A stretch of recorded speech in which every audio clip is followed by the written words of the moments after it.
नमस्कार, स्वागत है आपका खबर एचपी में। तो आइए जानते हैं हिमाचल के हर छोटे बड़े शहर से जुड़े 30 फटाफट बड़ी खबरों को। इससे पहले यदि आप वीडियो को लाइक नहीं किए हैं तो लाइक कर दीजिए और चैनल में नए तो चैनल को सब्सक्राइब कर लीजिए। और आप वीडियो को कहां से देख रहे हैं कमेंट बॉक्स में हमें जरूर बताइए। सरकारी कर्मचारियों को तबादला आदेश को चुनौती देने से पहले नए स्थान पर देने होगी ज्वाइनिंग, हाईकोर्ट का आदेश। जब सरकारी कर्मचारियों को अपने तबादला आदेश को चुनौती देने से पहले नए स्थान पर अपनी ज्वाइनिंग देनी होगी। हिमाचल प्रदेश हाईकोर्ट ने तबादला नीति में जोड़े गए नए प्रावधान को चुनौती देने वाली याचिका को खारिज करते हुए स्पष्ट किया है कि तबादला आदेश की अवहेलना कर कोई कर्मचारी अपनी शिकायतों को व्यक्त करने के लिए सीधे न्यायालय में नहीं जा सकता। न्यायाधीश तरलोक सिंह चौहान और न्यायाधीश ससुल कोकरेजा की खंडपीठ ने कहा कि याचिकाकर्ता का यह कर्तव्य है कि वह सबसे पहले उस स्तर पर रिपोर्ट करें जहां उसका तबादला हुआ है और फिर अपनी व्यक्तिगत समस्याओं के बारे में विभागाध्यक्ष के समक्ष अभियावेदन करें। रोजगार दिलाने में हिमाचल प्रदेश पड़ोसी राज्यों से अव्वल 2023-24 में बेरोजगारी दर 5.4%। जो रोजगार दिलाने में हिमाचल प्रदेश पड़ोसी राज्यों और भारत के औसत से बेहतर रहा है। में आवधिक श्रम बल सर्वेक्षण यानी कि PLFS 2023-24 के अनुसार समस्त आयु की श्रम बल भागीदारी दर LFPR हिमाचल प्रदेश के लिए 60.5, उत्तराखंड के लिए 46.2, पंजाब के लिए 43.7, हरियाणा के लिए 37.4 और भारत में 45.1% रही है। महिलाओं के लिए यह दर उत्तराखंड को छोड़कर इन राज्यों और पूरे भारत से आगे रही है। यह 2 गुने से अधिक रही है। यह सर्वेक्षण राष्ट्रीय नमूना सर्वेक्षण संगठन और राष्ट्रीय सांख्यिकी कार्यालय की ओर से किया गया। यह खुलासा हिमाचल प्रदेश आर्थिक सर्वेक्षण 2024-25 में हुआ है। इसे सदन के पटल पर रखा गया है। चिंतपूर्णी माता के मेले को देंगे राज्य स्तर का दर्जा, कंधार के बयान पर आपत्ति। जो उप मुख्यमंत्री मुकेश अग्निहोत्री ने कहा कि चिंतपूर्णी माता के मेले को राज्य स्तर का दर्जा दिया जाएगा।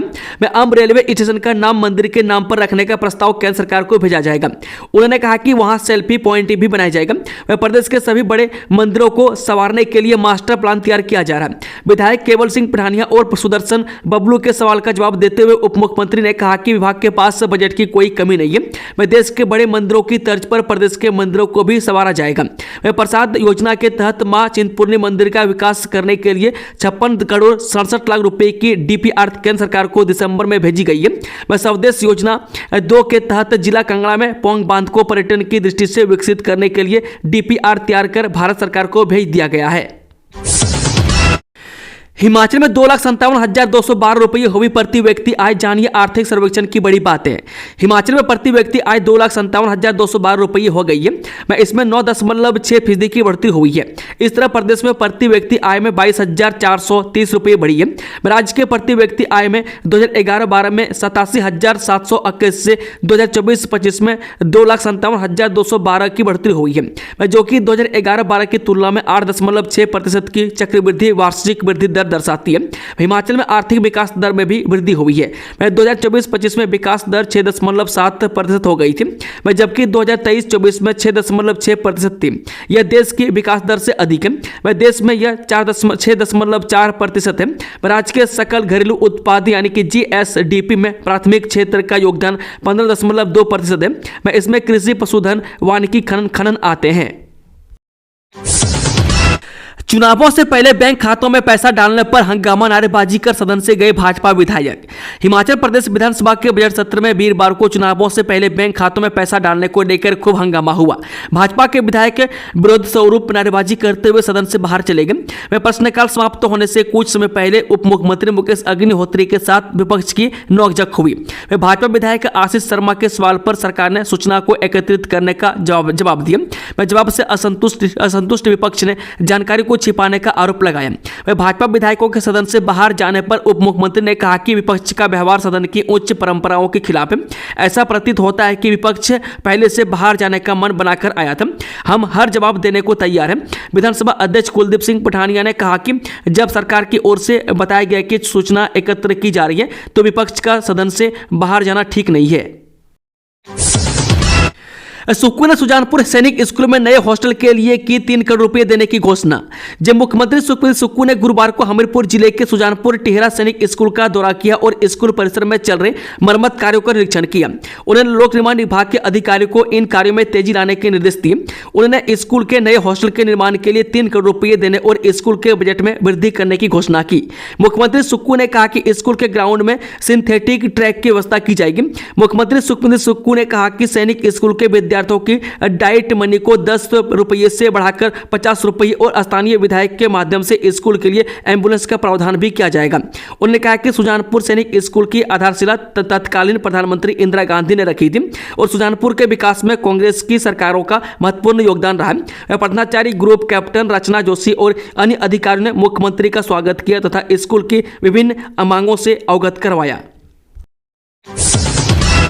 बीएड कोर्स में प्रवेश के लिए 17 से काउंसलिंग करवाए गए एचपीयू शिमला 20 मार्च तक चलेगी काउंसलिंग। हिमाचल प्रदेश विश्वविद्यालय के centre for distance and online education ने बीएड कोर्स में प्रवेश के लिए काउंसलिंग का शेड्यूल जारी कर दिया है। जनवरी बैच के बीएड कोर्स में प्रवेश के लिए यह काउंसलिंग विश्वविद्यालय के सभागार में 17 से 20 मार्च तक चलेगी। काउंसलिंग प्रक्रिया बीएड की 450 सीटों के लिए होगी, जिसके लिए कुल 580 आवेदन प्राप्त हुए। काउंसलिंग के दौरान चयनित उम्मीदवारों को बीएड के पहले वर्ष के लिए 14,800 रुपए की फीस जमा करवानी होगी। धर्मशाला पहुंची पंजाब किंग्स की टीम आज करेगी अभ्यास। अय्यर, अर्शदीप और विदेशी खिलाड़ी नहीं आए। अंतर्राष्ट्रीय क्रिकेट स्टेडियम धर्मशाला में दूसरे अभ्यास शिविर के लिए पंजाब किंग्स की टीम कप्तान श्रेयस अय्यर और विदेशी खिलाड़ियों के बिना बुधवार को धर्मशाला पहुंच गई। वह टीम वीरवार से स्टेडियम में अभ्यास करेगी। इस दौरान टीम के मुख्य कोच रिकी पोंटिंग टीम के खिलाड़ियों को अभ्यास करवाएंगे। मुख्यमंत्री सुक्खू बोले हिमकेयर योजना में हुए गड़बड़ झाले की होगी जांच, ऑडिट भी होगा। हिमाचल में हिमकेयर योजना में हुए गड़बड़ झाले की जांच होगी। वह पूर्व सरकार ने योजना के तहत 800 करोड़ रुपए खर्च किए हैं। वह सरकार इसका ऑडिट करवाएगी। वह सदन में भी रिपोर्ट रखी जाएगी। मुख्यमंत्री सुक्खू ने यह बात राज्यपाल के अभिभाषण के धन्यवाद प्रस्ताव पर सदन में विधायकों की ओर से 3 दिन से हो रही चर्चाओं के जवाब में कही। उन्होंने कहा कि भाजपा सरकार ने हिमाचल की संपदा को लुटाया, इसे नहीं लुटने देंगे। मंदिरों का पैसा योजनाओं में खर्च नहीं होगा। वह भाजपा ने यह कानून बदला है। मंदिर का पैसा गोवंश में लगाना अच्छा है, लेकिन इस पैसे को योजनाओं यानी सड़क, पानी आदि में भी खर्च कर दिया गया। मुख्यमंत्री के तल्ख अंदाज में जवाब और संपदा लुटाने की बात से नाराज विपक्ष ने पहले सदन में हंगामा किया और उसके बाद बाहर चला गया। इससे पहले नेता प्रतिपक्ष जयराम ठाकुर ने कहा कि निजी अस्पतालों में कितने लोगों को उपचार किया गया, इसकी जांच करने के साथ साथ जानकारी दें। हमारा किसी अस्पताल से लेना देना नहीं है। मरीजों को दवाइयां नहीं मिलने से मृत्यु हो रही है। मुख्यमंत्री ने कहा कि पूर्व भाजपा सरकार ने राजनीतिक लाभ लेने के लिए प्रदेश की धन संपदा को लुटा दिया, जिससे वह फिर से सरकार में आ सके। हिमकेयर के नाम पर 350 करोड़ रुपए निजी अस्पतालों को लुटा दिए गए। इनमें से 190 करोड़ का भुगतान मौजूदा सरकार कर चुकी है। पूर्व सरकार के दौरान हिमकेयर योजना के तहत 9,50,000 लोग इलाज करवाने के लिए बाहर चले गए। इससे प्रदेश की जीडीपी को 1,000 करोड़ का नुकसान हुआ है। हिमाचल में होली पर बारिश बर्फबारी के आसार, हिमखंड गिरने की चेतावनी। मौसम की जाने पूरी जानकारी। जो रंगों के त्योहार होली पर शुक्रवार को प्रदेश में कई जगह बारिश और लाहौल स्पीति, किन्नौर, कांगड़ा, चंबा व कुल्लू के ऊंचाई वाले क्षेत्रों में बर्फबारी होने के आसार हैं। मौसम विभाग ने 15 और 16 मार्च को प्रदेश के कई क्षेत्रों में मौसम खराब बना रहने का येलो अलर्ट जारी किया है। वहीं वीरवार को पांगी सहित लाहौल, कुल्लू की चोटियों पर बर्फबारी हुई। ऊंचाई वाले क्षेत्रों में हिमखंड गिरने का खतरा बरकरार है। वह 17 मार्च से पूरे प्रदेश में मौसम साफ बना रहने का पूर्वानुमान है। इस दौरान धूप खिलने से अधिकतम तापमान में और बढ़ोतरी रहेगी। अंतर्राज्यीय गिरोह का भंडाफोड़, चिट्टे के साथ 7 तस्कर गिरफ्तार। कुमारसैन में भी कार्रवाई। जब पुलिस ने चिट्टा तस्करों पर बड़ी कार्रवाई करते हुए हाट, कोटी और कुमारसैन में पंजाब के 3 तस्करों समेत 7 लोगों को गिरफ्तार किया। हाट कोटी मामले में अंतर्राज्यीय चिट्टा तस्कर गिरोह का भंडाफोड़ हुआ है। यह गिरोह पंजाब से चिट्टा लाकर रोहड़ू में आपूर्ति देते थे। इस मामले में अभी और गिरफ्तारियां हो सकती हैं। इससे यह पता लगा जा रहा है कि गिरोह का सरगना कौन है। दोनों ही मामलों में पुलिस ने 282 ग्राम चिट्टा बरामद किया। वह पुलिस ने एनडीपीएस एक्ट की विभिन्न धाराओं के तहत केस दर्ज कर मामले की जांच शुरू कर दी है। वही पहला मामला हाट कोटी पुलिस स्टेशन के तहत आया। यहां पर पुलिस ने हाट कोटी के नजदीक परहट पुल के पास सूचना के आधार पर पंजाब नंबर की होंडा क्रूज गाड़ी को तलाशी के लिए रोका। इस दौरान वाहन की जांच में गाड़ी से 252 ग्राम चिट्टा बरामद किया। हिमाचल प्रदेश में अनाज का उत्पादन 8.47% घटा। आलू के उत्पादन में भी 0.05% गिरावट। जो हिमाचल प्रदेश में बीते 1 साल में धान और गेहूं का उत्पादन घटा है, जबकि बाजरा और चना का उत्पादन बढ़ा है। वीरवार को विधानसभा सत्र के दौरान सदन में रखे गए आर्थिक सर्वेक्षण 2024-25 में यह जानकारी सामने आई है। प्रदेश में अनाज के उत्पादन में बीते साल के मुकाबले 8.47% की कमी आई है। नए मंत्री बनाने को लेकर सदन में खूब चले सत्ता पक्ष और विपक्ष में सियासी तीर। जब विधानसभा सत्र के दौरान वीरवार को नए मंत्री बनाने को लेकर सत्ता पक्ष और विपक्ष के बीच खूब सियासी तीर चले। राज्यपाल के अभिभाषण पर चर्चा के दौरान भाजपा विधायक विक्रम सिंह ने कहा, केवल सिंह पठानिया मेरे अच्छे दोस्त हैं, इन्हें लगता है मुख्यमंत्री इन्हें मंत्री बनाएंगे। मैं केवल भाई आपको नहीं बनाना, इन्होंने मंत्री, इनकी चाटुकरता छोड़ो, आप पर पुरानी स्टैम्प लगी हुई है। इस पर स्पीकर कुलदीप सिंह पठानिया ने भी चुटकी ली, मुझे बन तो गए हैं, अब और क्या बनना है। मैं इस पर मुख्यमंत्री ने कहा, विक्रम जी आप चिंता छोड़िए, किसे मंत्री बनाना है और किसे नहीं, यह मेरा विशेष अधिकार है। आप अपनी पार्टी के हाल देखिए, 5 गुटों में बटी हुई है। हो सकता है कि कल आपका मुख्यमंत्री बन जाए या सत्य मुख्यमंत्री बन जाए। भाई मुख्यमंत्री के दावेदार को तथ्यों पर बात करनी चाहिए। आप जो आरोप लगा रहे हैं उससे संबंधित दस्तावेज सदन में रखिए। ऊंचाई वाले क्षेत्रों में बर्फबारी, रामपुर में हाईवे पर भूस्खलन, जाने कब तक खराब रहेगा मौसम। हिमाचल प्रदेश के ऊंचाई वाले कई क्षेत्रों में बर्फबारी का दौर जारी है, जबकि निचले कई क्षेत्रों में बारिश दर्ज की गई है। जिला चंबा के पांगी और भरमौर सहित लाहौल किन्नौर के ऊंचाई वाले क्षेत्रों में हल्की बर्फबारी दर्ज की गई है। पांगी उपमंडल में बर्फबारी होने से किलाड़ लाहौल राष्ट्रीय राजमार्ग समेत आधा दर्जन सड़कों पर यातायात प्रभावित हुई है। मगरोट हाईवे विवाद, 17 बिस्वा निजी भूमि पर निकला शिमला धर्मशाला एनएच, तहसीलदार ने की निशानदेही, जाने मामला। जय उपमंडल सदर के मगरोट में धर्मशाला शिमला हाईवे 17 बिस्वा निजी भूमि में पाया गया। यह खुलासा तहसीलदार सदर की ओर से लोक निर्माण विभाग की अपील कर कराई गई निशानदेही में हुआ है। निशानदेही में लोक निर्माण विभाग की भूमि पर भी लोगों का कब्जा पाया गया, लेकिन निशानदेही में साबित हुआ है कि हाईवे निजी भूमि से गुजरा है। मगरोट हाईवे विवाद 2 साल अधिक समय से चल रहा है। दिसंबर 2022 में उच्च न्यायालय के आदेश पर मगरोट में हाईवे के किनारे से स्थानीय निवासी राजन कांत शर्मा का खोखा घटाया गया था। राजन कांत शर्मा ने तब हाईवे की 8 बिस्वा भूमि पर अपना दावा किया। हाईवे पर खोखा भी लगा दिया, जिससे हटाने में प्रशासन को काफी मशक्कत करनी पड़ी। मामले में कोई परिणाम नहीं निकलने पर राजन कांत ने मार्च 2023 में फिर से खोखा लगा दिया था। तब प्रशासनिक अधिकारियों की निशानदेही करने के आश्वासन पर राजन कांत ने खोखा हटाया था। इसके बाद निशानदेही की गई, जिसमें हाईवे 8 बिस्वा भूमि निजी पाया गया। फिर लोक निर्माण विभाग ने तहसीलदार कोर्ट में अपील दायर की। विश्व किडनी दिवस में विशेषज्ञ बोले, अंतिम चरण के गुर्दा रोग में प्रत्यारोपण बेहतर विकल्प। जब किडनी रोग से पीड़ित लाखों मरीजों के लिए किडनी प्रत्यारोपण सबसे प्रभावी और अस्थायी उपचार साबित हो सकता है। विश्व किडनी दिवस के अवसर पर विशेषज्ञों ने बताया कि अंतिम चरण के गुर्दा रोग से जूझ रहे मरीजों के लिए प्रत्यारोपण डायलिसिस से बेहतर विकल्प है। यह न केवल जीवन औसत को बढ़ाता है, बल्कि मरीज की जीवन शैली को भी सामान्य बनाए रखने में मदद करता है। एम्स बिलासपुर के नेफ्रोलॉजी विभाग अध्यक्ष डॉक्टर संजय विक्रांत ने बताया कि भारत में हर साल करीब 2 लाख लोग किडनी प्रत्यारोपण का इंतजार करते हैं, लेकिन मात्र 12,000 मरीजों को ही यह सुविधा मिल पाती है। इसका मुख्य कारण अंग दान की कमी है। हालांकि सरकार और विभिन्न संस्थाएं मृतक अंग दान को प्रोत्साहित करने के लिए लगातार जागरूकता अभियान चला रही है। प्रदेश अध्यक्ष का चयन तक नहीं कर पा रही है 5 गुटों में बटी बीजेपी, विक्रम सिंह के तीखे तेवर पर सीएम सुको का हमला। जय राज्यपाल के अभिभाषण धन्यवाद प्रस्ताव पर भोजन अवकाश से पहले हुई चर्चा पर भाजपा विधायक विक्रम सिंह ने तीखे तेवर दिखाए। इस दौरान पक्ष विपक्ष के बीच नोकझोंक भी देखने को मिली। उन्होंने आरोप लगाया कि सरकार अपने निर्णयों पर यू टर्न लेकर जग हंसाई कर रही है। विक्रम सिंह ने आरोप लगाया कि गारंटियों को पूरा करने को लेकर सत्ता पक्ष झूठ बोल रहा है। मुख्यमंत्री सुक्खू ने इस दौरान हस्तक्षेप करते हुए कहा कि सरकार ने दूध खरीद मूल्य में ऐतिहासिक बढ़ोतरी की है। उन्होंने विपक्ष पर कटाक्ष करते हुए कहा कि भाजपा विक्रम सिंह और सतपाल सिंह सत्ती को भविष्य में मुख्यमंत्री बना सकती है। हिमाचल में ईडी का सख्त एक्शन, 1 करोड़ 6 लाख रुपए की अचल संपत्तियों की कुर्क, स्कॉलरशिप के नाम पर होती थी धोखाधड़ी। जय ईडी शिमला ने हिमाचल में हुए छात्रवृत्ति घोटाले में धन शोधन निवारण अधिनियम यानी कि PMLA के प्रावधानों के तहत लगभग 1 करोड़ 6 लाख रुपए की अचल संपत्तियों को अस्थायी तौर पर कुर्क किया है। इसमें पंजाब के मोहाली में स्थित 500 वर्ग गज भूमि और messrs ITFT consultancy private limited के निदेशक अमन शर्मा के नाम पर पंजीकृत भूमि पर निर्माण शामिल है। हिमाचल में आज से काम पर लौटेंगे पटवारी और कानूनगो, राजस्व मंत्री से आश्वासन मिलने के बाद हड़ताल खत्म। जब पटवारियों और कानूनगों ने 13वें दिन हड़ताल को बिना शर्त समाप्त कर दिया, वीरवार से सभी कर्मचारी काम पर लौट आएंगे। इससे लोगों को भी राहत मिलेगी। यह निर्णय राजस्व मंत्री जगत सिंह नेगी के साथ महासंघ की विधानसभा के कमेटी रूप में हुई बैठक में लिया गया। नेगी के साथ महासंघ ने मांगों को लेकर चर्चा की। नेगी ने नए नियमों को लेकर स्थिति साफ की और कहा कि स्टेट कैडर वापस नहीं लिया जाएगा। उन्होंने आश्वासन स्टेट कैडर बनने से पदोन्नति पर कोई असर नहीं पड़ेगा, जिसके बाद महासंघ ने हड़ताल समाप्त करने की घोषणा कर दी।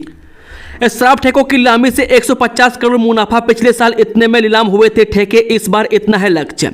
हिमाचल में शराब के ठेके एक बार फिर नीलाम होने जा रहे हैं। राज्य सरकार की मंजूरी के बाद आबकारी कराधान विभाग ने पॉलिसी को अंतिम रूप देने पर काम शुरू कर दिया है। शराब के ठेकों की नीलामी से राज्य सरकार को इस बार करीब 150 करोड़ रुपए का मुनाफा की संभावना है। दरअसल बीते वित्तीय वर्ष में राज्य सरकार की मंजूरी से आबकारी कराधान विभाग ने शराब के ठेकों की नीलामी से 2700 करोड़ रुपए के राजस्व प्राप्ति का लक्ष्य तय किया था, जबकि इस बार इस लक्ष्य को बढ़ाकर 2850 करोड़ रुपए कर दिया गया है। और बेहतर होगा पढ़ाई का माहौल। सीएम ने की हमीरपुर के बाल स्कूल को Rajiv Gandhi day boarding school बनाने की घोषणा। जब प्रदेश के मुख्यमंत्री सुखविंदर सुक्खू ने पीएम श्री शहीद कैप्टन मृदुल शर्मा राजकीय वरिष्ठ माध्यमिक पाठशाला बाल हमीरपुर को Rajiv Gandhi day boarding school बनाने की घोषणा की है। डे बोर्डिंग स्कूल में लड़के लड़कियां दोनों एक साथ शिक्षा ग्रहण कर सकेंगे।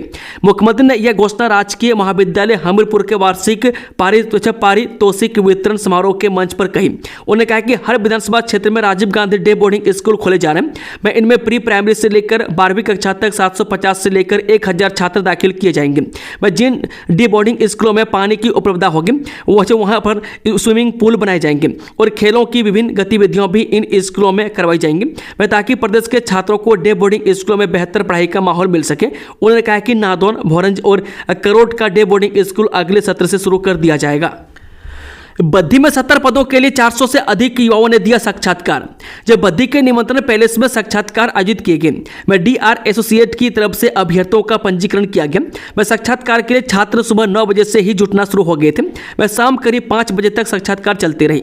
बता दें कि नेशनल हेल्थ मिशन के तहत यह साक्षात्कार आयोजित किए गए हैं।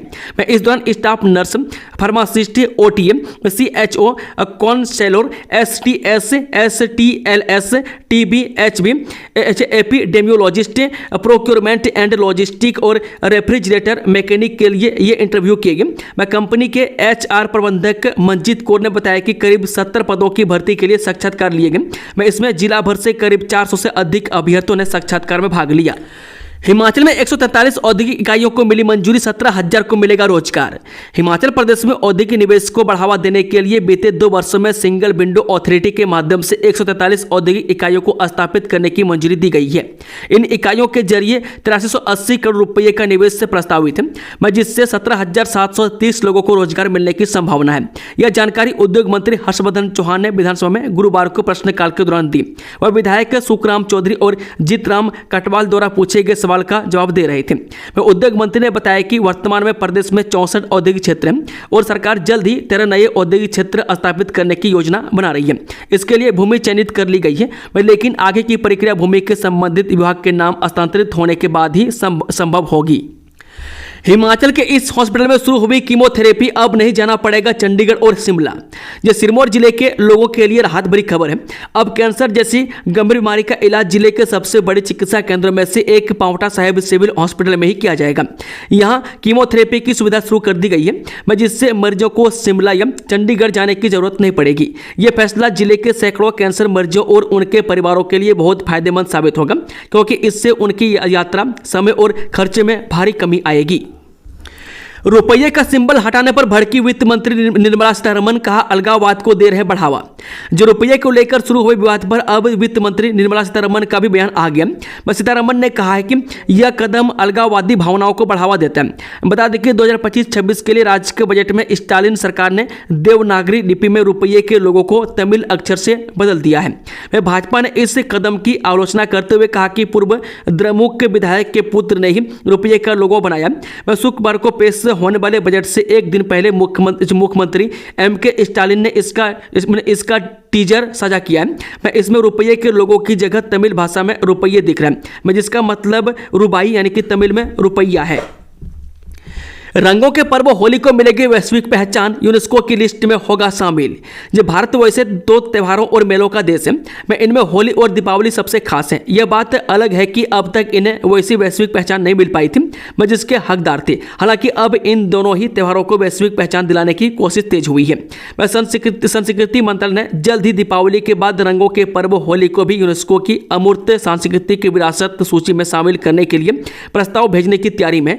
इसके लिए जरूरी दस्तावेज तैयार किए जा रहे हैं। इनमें होली के मौके पर देश के कई हिस्सों में गाए जाने वाले फाग लोकगीत को भी शामिल किया जाएगा। उत्तर भारतीय महिला 10 पुरुषों से शादी कर सकती है, स्टालिन के मंत्री के बिगड़े बोल, जीप काटने की भी दी धमकी। जो दक्षिण भारतीय राज्यों और केंद्र सरकार में हिंदी और परिसीमन को लेकर उठते विवाद के बीच अब नॉर्थ साउथ की तलखी बढ़ती दिख रही है। यह विवाद तब और गहरा गया जब तमिलनाडु के वरिष्ठ मंत्री दुरई मुरुगन ने आरोप लगाया कि उत्तर भारत की संस्कृति में कई पति पत्नी रखने की परंपरा है। वरिष्ठ मंत्री ने धमकी देते हुए कहा कि अगर कोई तमिल का अपमान करता है तो उसकी जीभ काट दी जाएगी। आयुष्मान वय वंदना कार्ड पर आया बड़ा अपडेट। संसदीय समिति ने उम्र सीमा को लेकर दी नई जानकारी। यह संसदीय समिति ने सिफारिश की है कि आयुष्मान वय वंदना कार्ड के लिए 70 वर्ष और उससे अधिक की आयु सीमा को कम करके 60 वर्ष और उससे अधिक किया जाना चाहिए, भले ही लोगों की सामाजिक आर्थिक स्थिति कुछ भी हो, ताकि आयुष्मान भारत स्वास्थ्य बीमा योजना का दायरा बढ़ाया जा सके। सूचना एकत्रित करने के नाम पर सदन को गुमराह कर रही है सरकार। नेता प्रतिपक्ष जयराम ठाकुर ने मीडिया के प्रतिनिधियों से बात करते हुए कहा कि सरकार में हर जगह अराजकता है, जिसका जवाब सरकार नहीं देती है। अब सदन में सूचना मांगने के बाद भी सरकार झूठ बोल रही है। सूचना एकत्रित करने के नाम पर सरकार सदन को भी गुमराह कर रही है। चुनाव के दौरान कांगड़ा सहकारी बैंक द्वारा सिर पे देहरा विधानसभा में महिला मंडल को जी भर भर के पैसे दिया गया। विधानसभा सदस्य के पास अपनी सूचना दे रहे हैं, तो सरकार को उस सूचना पर संज्ञान लेने के बजाय उस पर सवाल उठाया जा रहा है। जब चुनाव प्रक्रिया चल रही थी उसी समय में एक बैंक द्वारा एक ही विधानसभा क्षेत्र के महिला मंडलों को कैसे पैसा दिया गया? क्या कांगड़ा बैंक ने अपने कार्य क्षेत्र में आने वाले अन्य जगहों पर भी इसी तरह की सुविधा प्रदान की है? क्या अन्य क्षेत्रों के लोगों को यह सुविधा दी गई? इस मामले की गंभीरता से जांच की जानी चाहिए। यह सामान्य मामला नहीं है, इसकी जांच सरकार द्वारा निष्पक्षता से करवाई जानी चाहिए। टीएमसी में लिंगामेट ऑर्थोपेडिक सर्जरी की सुविधा नहीं करना पड़ रहा है निजी अस्पतालों का रुख। डॉक्टर राजेंद्र प्रसाद राजकीय आयुर्विज्ञान चिकित्सा महाविद्यालय टांडा अस्पताल में ऑर्थो विभाग में टूटी टांग के लिगामेंट ऑपरेशन न होने से मरीज परेशान है। प्रदेश के दूसरे बड़े अस्पताल में लिगामेंट ऑपरेशन के लिए गरीब मरीजों को लाखों रुपए खर्च कर प्राइवेट हॉस्पिटल या बाहर राज्यों का रुख करने को मजबूर होना पड़ रहा है।